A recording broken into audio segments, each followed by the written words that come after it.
Hey, good morning and welcome. My name is Steve. I'm one of the pastors here, and I am so glad to get the opportunity to share with you this morning. So, like Beth said, this is week 2, our second week of our Neighbor and Nations kind of series that Michael kicked us off with last week, where we lean into and look into our offering at the end of the year. We did it like back to front this year. We did Nations and then Neighbor. That's because Michael's actually on vacation for a couple of weeks. Yesterday he was down in Tennessee running a Spartan race with his daughter Emily, so that's them covered in mud at the end. So in a couple of weeks when he gets back, just kind of congratulate him on that. They had a great time. I was texting him last night.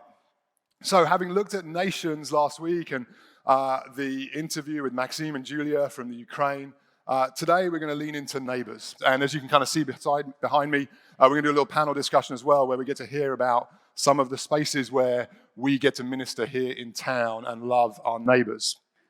So just to kind of set us up for that, every day when I'm driving in the morning, often I hit that time of day where there's a local radio station, I don't know which one it is, where it tells you what day it is. Not like it's Monday or Tuesday, but like we have this kind of where every day now is national something, right? So today, for example, I didn't hit it today. I had to kind of look it up. I Googled it. Today is National Mushroom Day. There you go. Who knew? Like I guess some mushroom farmers are excited about that. The rest of us are kind of fully divided on whether you, like me, enjoy mushrooms or, like my wife, hate fungus. So that's kind of where we land. But as we were getting, so some of the days are, kind of a little frivolous like that, but some actually kind of really matter to us. Some make a difference in our lives. They can kind of shape us if we pay attention to those things. And September the 28th, just a couple of weeks ago, every year, September the 28th is National Good Neighbor Day. Yeah, and I didn't know this. I missed it. If they'd announced it on the radio, I didn't hear it that day. But my friend Kim, who did the announcements this morning, is part of our teaching team. It's a group we meet each month, and this group kind of helps shape our teaching on a Sunday morning. And Kim texted me as I was getting ready. She knew what I was going to be speaking on. She said, "Did you know that it was National Good Neighbor Day?" And I didn't. But she sent me a little list of it's a blog she follows or Instagram, something like that, where they gave a list of ways that we get to be good neighbors. And this is kind of in the sense of good neighbors, like our next door neighbors, the people you live in proximity with. And I'm just going to kind of share the headings of those with you this morning because I think they're good. I think they help shape us. First one was risk being awkward. Take that first step, right? That's what that one's saying. With the people you live with, it's okay to kind of say hi. Generally, people like that. We enjoy getting to know one another. Share food. Celebrate together. Mourn together. How appropriate that is this morning. As, even just coming out this morning, one of the other spaces you may have seen Russ was he always brought out the podium and had water ready. A mint as well. I think he wanted to make sure we kind of had good breath there. And as we mourn with Sherry and with the family this morning, that's important. But also with our actual next door neighbors as well, right? I know when my mother-in-law passed away a few years ago, one of the things that mattered so much to Sarah's dad was actually those who he lived with, next to his next door neighbors. They took a collection for some food. They came over, they helped with, clearing snow and things like that. Those different spaces where we get to love our neighbors. Borrow something. Borrow anything. Borrow an egg. Borrow a ladder. If you're having plumbing issues, borrow a shower. Let your neighbors help you, love you. Share a hobby. Go to yard sales. Support your local school. And then the last one, I just kind of took the whole of the last one and wrote that one out. Sweat the small stuff for each other. Life is better when we ask our neighbor to grab our mail when we're gone, rather than having it held at the post office. Stuff like that matters, right? It's important in our lives. And we know that being a good neighbor isn't something we only do on September the 28th each year, right? Being a good neighbor is part of who we're called to be every day, not just one season. So for us, when we come to this time of year and we talk about neighbor and nations, this isn't a one time of year thing for us. This is something that's in us through the year. This is something that was actually in the church, and it's always been in the church. We just got done a couple of weeks ago studying Galatians over 6 weeks. We went through that book, looking at each chapter. There's a verse in Galatians that's going to be our verse for this morning. It's Galatians 2 and verse 10. It says this: "Only they asked us to remember the poor, the very thing I was eager to do." So if you were with us through that series, just to give us a little bit of context here, the they is the leaders in Jerusalem, and the us is Paul and those who were with him, right? So within what was happening, in everything that was happening in Galatians, where they're trying to figure out what does it look like to be a church that's being born for the first time, and who's in and who's, what does it mean to be a part? What does it mean to do? And all those things that we were asking. There's this pillar that they all held through it, which was remember the poor, which isn't really surprising because built into the Jewish religion where the church came out of, that Jesus was born in, was care for the poor. It was written into the law that was how they were to live. It was in their stories that shaped them. Stories of Ruth, where she was cared for out of that law. These are the stories the church was built on. This is the story that Paul lived. Actually, when they told Paul to remember the poor, Paul was already doing it. He was already moving through the churches, these new little churches that were being born for a first time, and he was collecting for the poor, to care for the others who had need. And it's who we endeavor to be also here at Christian Fellowship. Because like I said, this isn't a once-a-year thing for us where we just at the end of the year, let's tag that on. Let's make sure we check that box and remember it.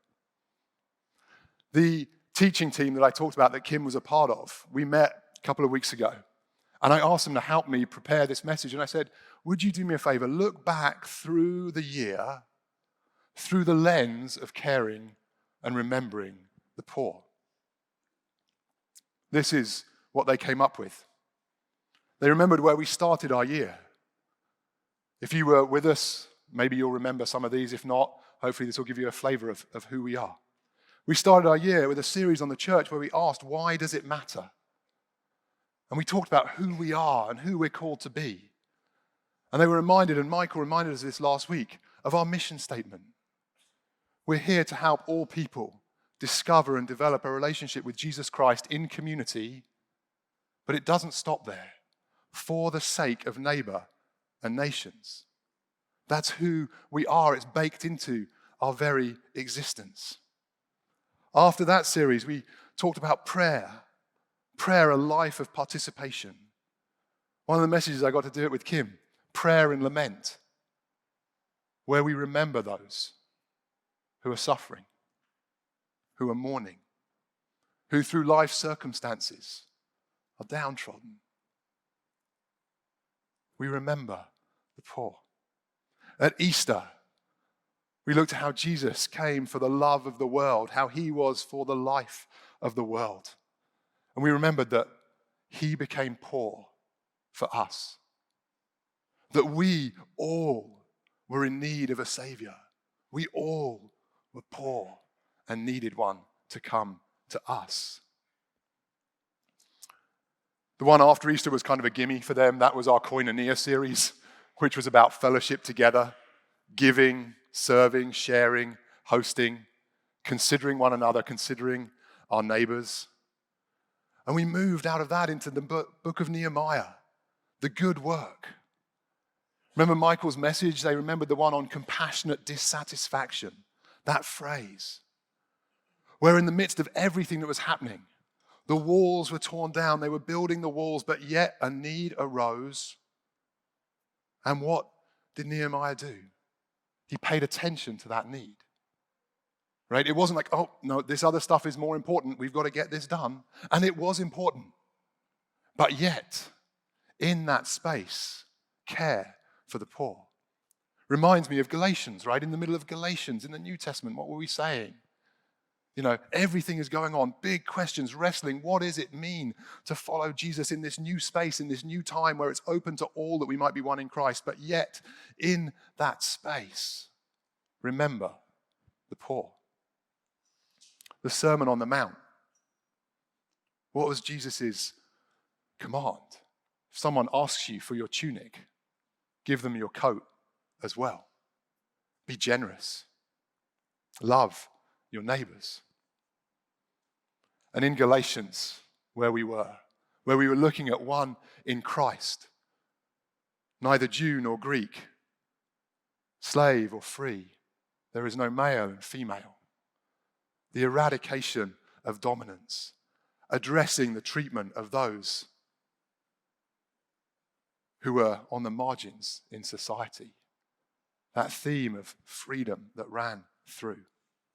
All of that built through this year brings us to this morning. Galatians 2:10. Only they asked us to remember the poor, the very thing that I was eager to do. In talking about this verse, Scott McKnight in his commentary, and so if you're kind of newer to church, a commentary is a book that's written to help us understand what the Bible is teaching, not because, and we had Alpha this week where we talked about the Bible. Alpha's kind of a class for new believers or people who are searching, and we talked about the Bible. So we don't have these books because the Bible was kind of written on this like high level. It wasn't written to be hard to understand. The Bible was written to people just like you and me from every walk of life. But commentators are helpful because the Bible was written to people from every walk of life 2,000 plus years ago, and it helps us to understand what that means. And so Scott McKnight, in helping us understand that, says this. He says, some statements in the Bible lend themselves to simple applications. What he's saying is that actually, this one means exactly what you read it to mean today. Like there are some things where you don't really need much context. Can you dig into, well, what exactly is the Greek word for remember? Well, maybe. Who were the poor? Well, yes. But actually, this one's really pretty obvious. When this was written, what was Paul doing? He was taking a collection for the churches to care for and remember the poor. Simple applications to life today. And so that's what we want to do. That's what we want to do every year. So this year, Michael announced it last week, we're looking from now through until the end of the year to raise $100,000. This is beyond our regular giving that we do each week, where we're called to give these offerings on a regular basis that we've just been doing. We encourage you, do that. The Bible calls us into that space to do each week. And actually, from that offering, we do give. We don't just kind of hold that for ourselves and keep that in. No. Part of that every year goes out to help others. But we want to do more, and we want to be able to kind of open up more opportunities, which is why we ask at the end of each year for a neighbor and nations offering. And so, in asking for that, the Bible gives us some pretty clear instructions, and we looked at these last week, and it's good to rehearse them again. Firstly, ask the Holy Spirit to lead you, to guide you. Don't rush in. We know that we have one who speaks to us, who guides us, who leads us. Ask the Holy Spirit. Secondly, be generous. The Bible calls us, be generous, And then also, be cheerful. Michael said this so well last week. If you can't write that check with a smile on your face, click that give button, pull that cash out of your wallet, however you give. If you can't do it with a smile on your face, wait. Ask the Holy Spirit. He'll lead you. He'll guide you. He'll shape you. So, to help us this morning with that, to hear about where that money goes, I'm going to ask Lorenzo and Linda and Jane to come on up. And so if you guys could come up, that would be great. So they're going to tell us some stories to where we get to hear where the money goes. So that actually when we do want to be generous, when we do want to be cheerful, it's a lot easier to do that when you know what's actually happening with the money, rather than it just being kind of like, disappearing. So they're going to come. And so let's welcome these guys as they come up this morning.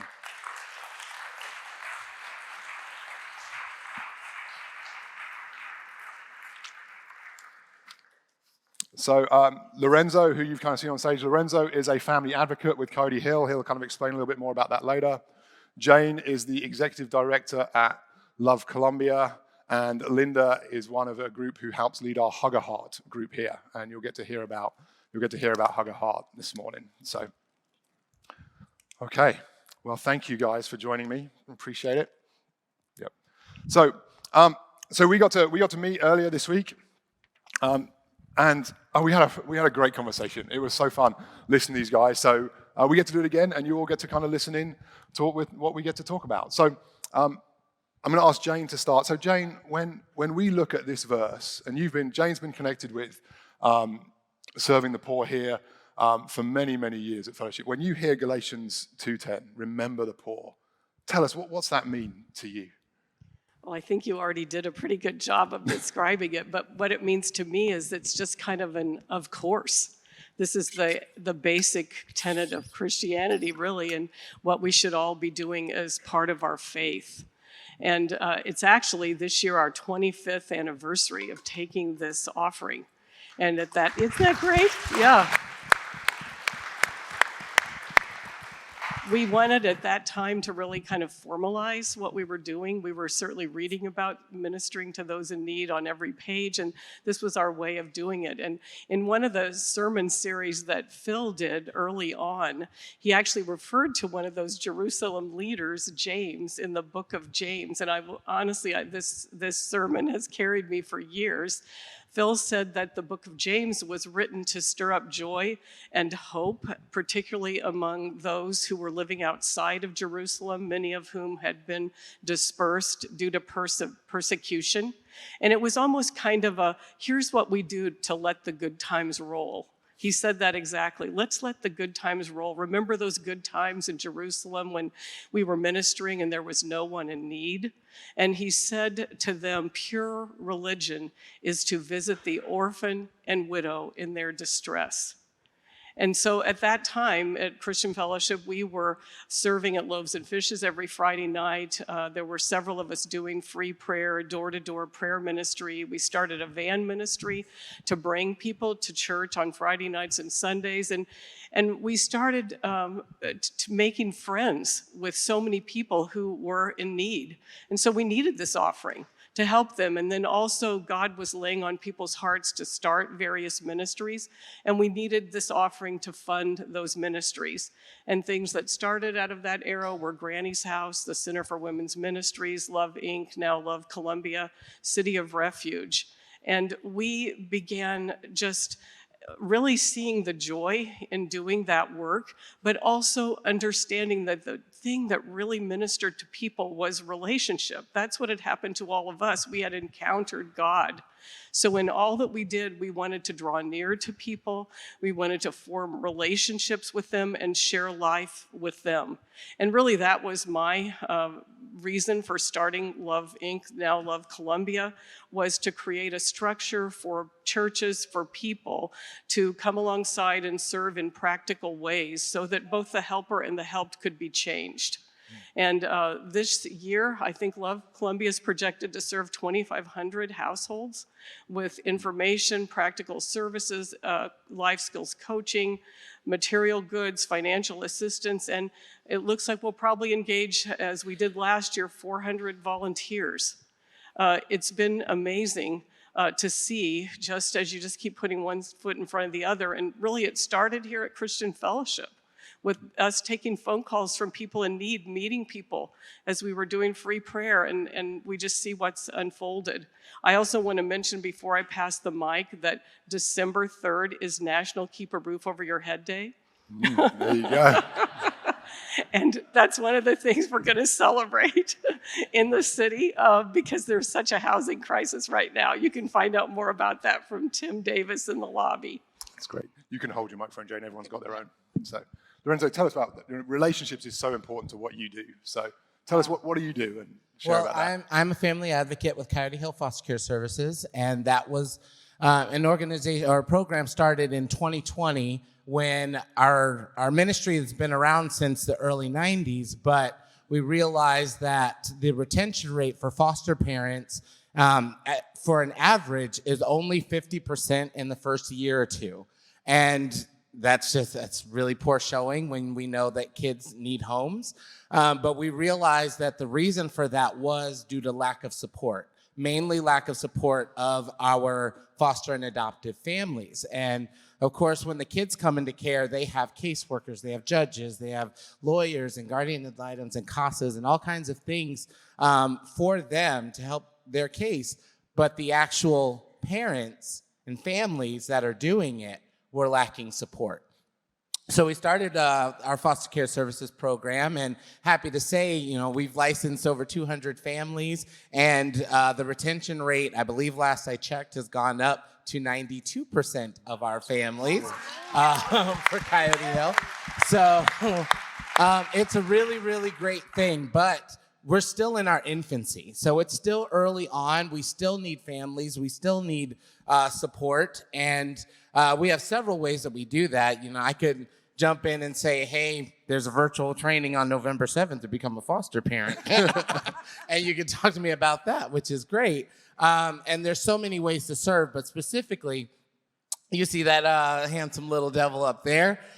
We have something that we've been doing a few times here in Christian Fellowship called respite events. And respite is just when you welcome the child into your home or hold an event that gives the parents some time to recoup. If anybody's a parent here has ever cared for someone, your heart can be totally in the right place, but if you don't take time to really rest and refresh yourself, then it starts to hurt your ability to care for the ones who aren't getting the care.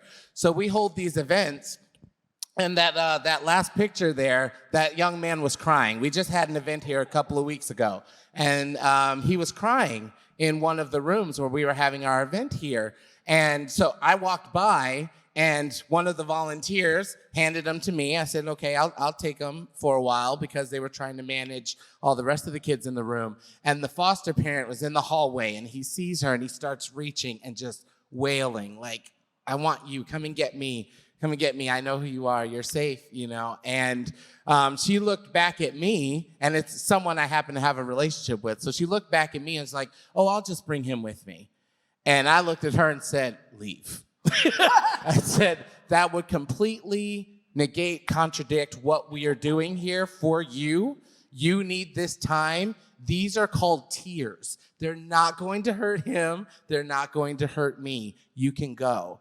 And she left. And I carried him around for probably 45 minutes, crying on my shoulder and kind of looking around until he found something he liked. We got outside, and that second picture they showed there, kid was happy as a clam the next several hours. And she got her rest. And that was okay. But a lot of the families won't do that because they get a sense of, well, I'm the only one that should have to bear this burden. I'm the only one that should have to deal with the crying or the behaviors, the attitudes. And we're saying, no, we can do this. We're trained to do this. We have volunteers that can do this. Let us do this. So when I'm coming and looking at you and saying, December 16th, what are you doing with your afternoon? That's something practical that you're not saying, I'm making a lifelong commitment, or I'm having kids come into my home when I'm not ready. This is something to say, I have a free afternoon, and these families need it. I can spare 4 or 5 hours on a Saturday to give them rest, to keep that retention rate going. And I'm so glad, I'm going to cut it off here because I'm long-winded. We're talking about neighbors. And in my line of work, I had done some licensing before as well. And I remember in a different organization I was with, I met with a family. And we got to just getting their history, their background. And I asked them, oh, are you a part of a church? And they said, yeah, we go to Christian Fellowship. And I said, what side do you sit on? And it's so sad that they had been going for years with me. And honestly, I said, if I don't sit on the left side, there's so many people I don't know. And then we get in here, and when we're releasing, before a message, they say, why don't you greet someone you don't know? And I see the tendency is to look around and say, well, I know everybody because I sit in the same spot. So when I look to my left, I know them. When I look to my right, I know them. But do we go to the other side? Do we go to the middle? Do we honestly look for faces we don't know and gather that information and know, oh, you are a foster family. Oh, you are struggling right now. Oh, you have this great thing that needs to be celebrated and you need connection to do it. That's what we should be doing as a church and as a ministry. So, Excellent. So, yeah, it's really good. So if you've been a part of us for a while, you've probably heard of Love Columbia and you've probably heard of Coyote Hill. But Linda's here. Linda's my kind of, when we were meeting, Linda's kind of my wild card, because Linda is part of Hug a Heart, and you may not have heard of Hug a Heart, but Hug a Heart is something that we actually probably get more unsolicited emails from our neighbors than really any of the other things that we do here. And I just want to read one before Linda tells the story of Hug a Heart. This was one that we got just right around a week ago from somebody in our community not connected with our church at all. On September 11th, I had a lumpectomy at Boone Hospital. I was getting discharged and the nurse gave me a bag with a pillow and a seatbelt cover inside. Both items are deeply appreciated and I have used them daily since my surgery. I had no idea that I would need these items, but they have been truly very valuable in my recovery. Thank you. Linda, what is this all about so people can understand what this is? This started, actually I started it down in the Springfield area, and we had a women's cancer support group at the church I attended, and we decided we really needed to do an outreach or something like this.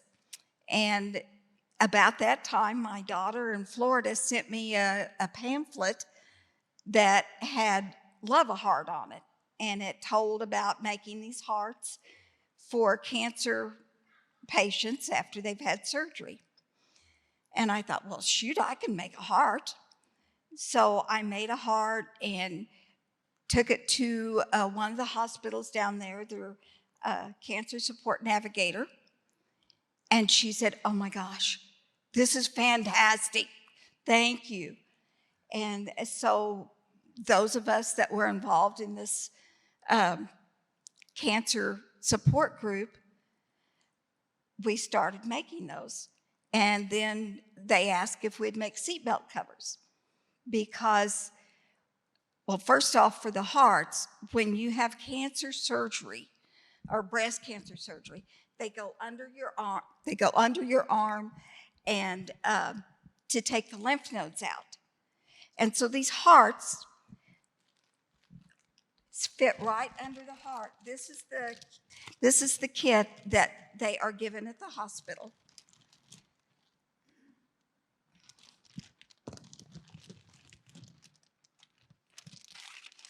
This one has lambs on it, but we have all kinds of different patterns. Oh, thank you. Just put it under your arm. See, it fits. Right under the arm. Excellent, excellent. Great model. Yes.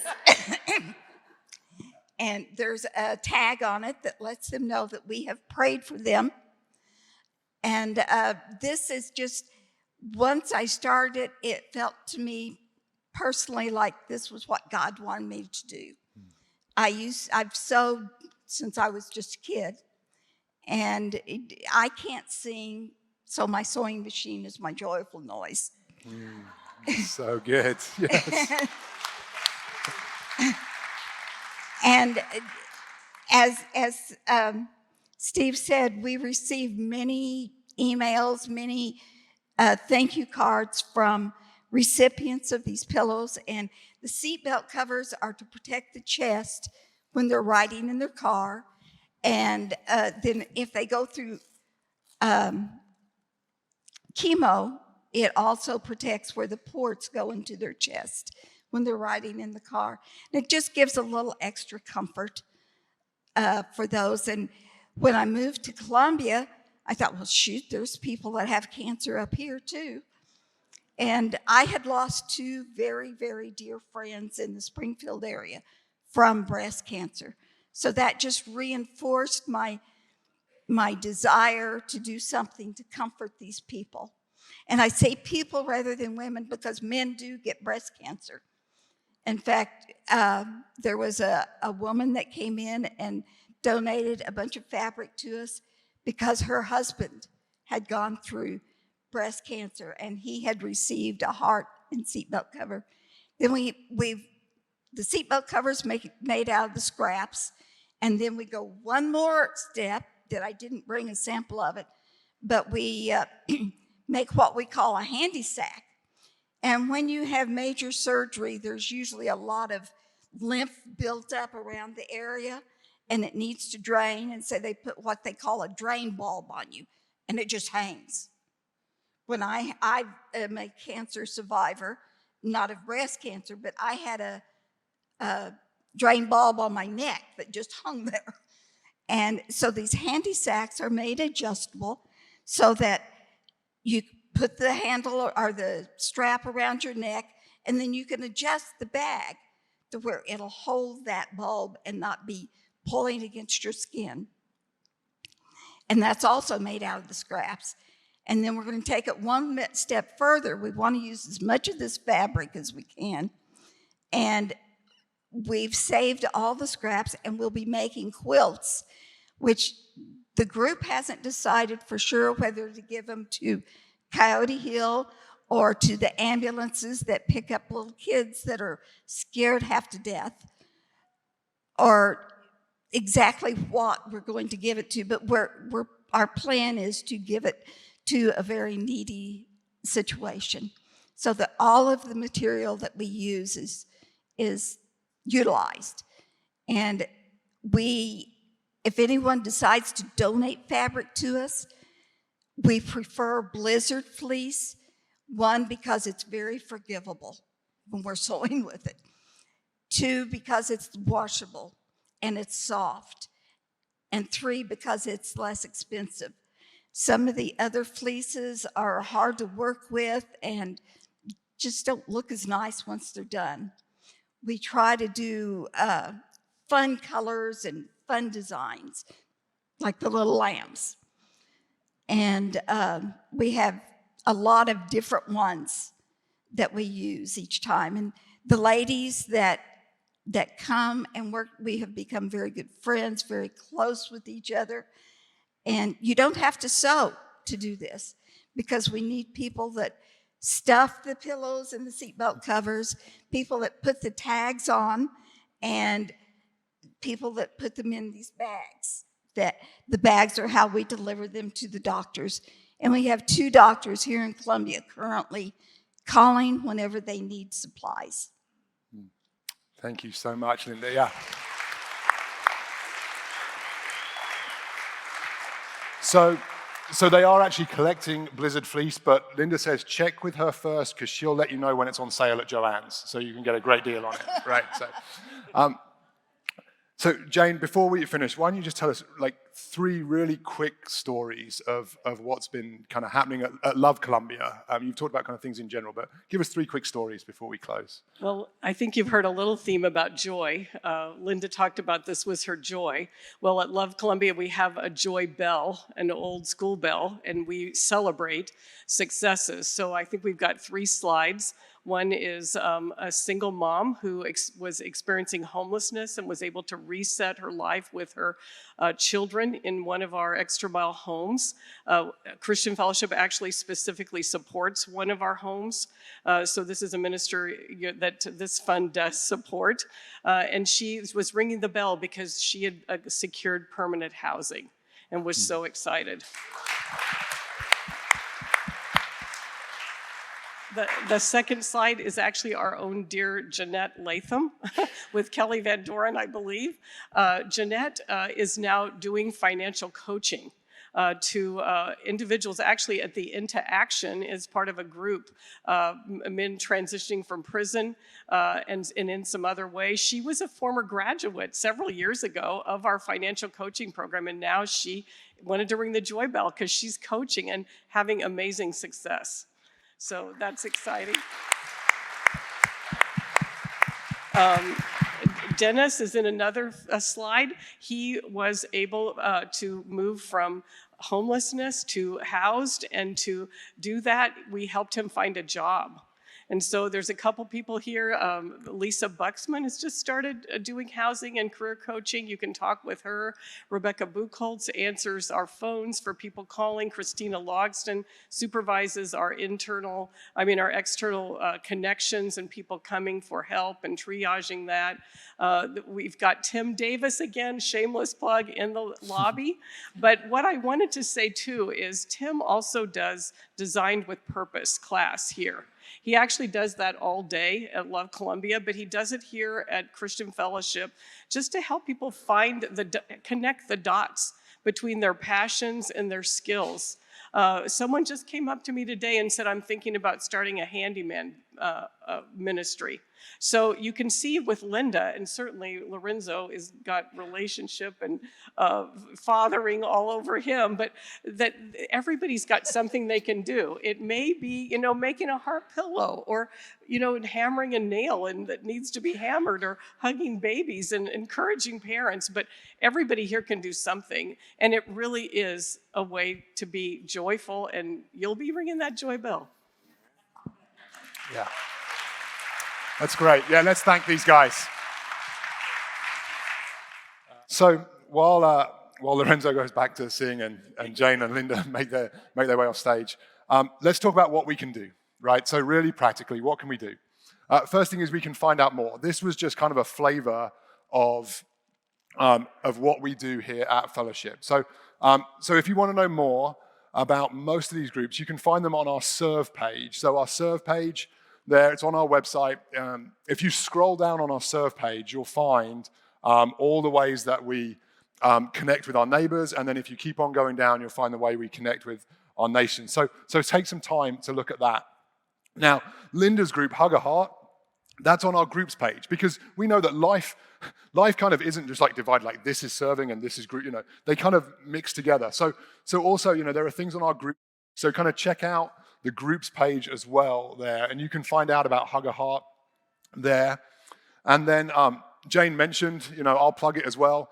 We have tables out in our lobby this morning. A few of our kind of partner ministries are out there this morning to meet with you. So Love Columbia is out there, Coyote Hill are out there, Columbia Women's Ministry, a fantastic organization as well, they're out there as well. So take some time to kind of stop by those tables, see where you could connect this morning. And then to help you out, you may have noticed over the past couple of months, in like the slide rotation before our meetings and kind of at the breaks and things like that, there have been these like global worker highlight slides where, so this month we're praying for the Gastineaus. This was a fantastic idea that the missions team had to remind us of who our missions connections were. I thought that's a brilliant idea. So if you back us up one, Bonnie, to the previous one. So I stole the idea. I was just like, yes, that's the best thing. When you find good ideas, just steal them. So we're going to kind of start showing these here each month of like different organizations that we're partnering with. So just to remind us what they are. And then lastly, we want you to give. We get to do this because of your generosity, right?